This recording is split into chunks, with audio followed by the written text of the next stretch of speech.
også at gøre ting hver for sig. Det er sådan, man holder et ægteskab i live.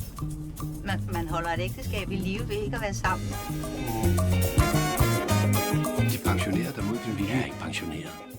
Jeg er faktisk først lige begyndt. Det er da nu, der skal ske noget nyt. I må da have lagt nogle planer. Ja, det har jeg da også. Jeg har købt en andel i et vinhus, der hedder Garden Eden.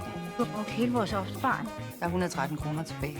Hvis vi skal være helt ærlige, så er det jo mig, der har tjent. Jeg synes, vi skal blive skilt.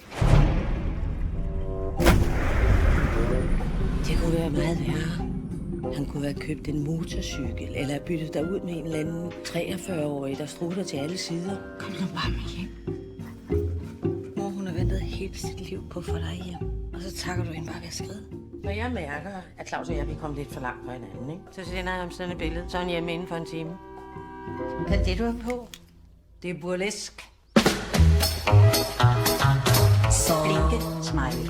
Det er et godt tegn. Far, gider du ikke godt lægge mobilen, når vi spiser? Har Peter fået en datingportal? Det her, du tager alle damerne med hjem. Du er den første. Det siger de alle sammen. Det siger jeg ikke mig mere. Jeg vil hellere se fjernsyn. Kys mig.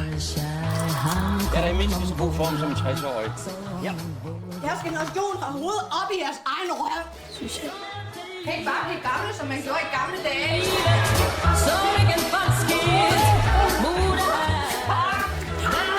Er du helt vanvittig, eller hvad?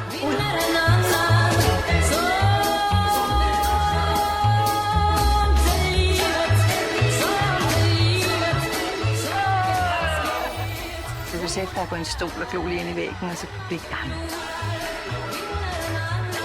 Og så kan du dø 5 minutter. For man kan være så heldig.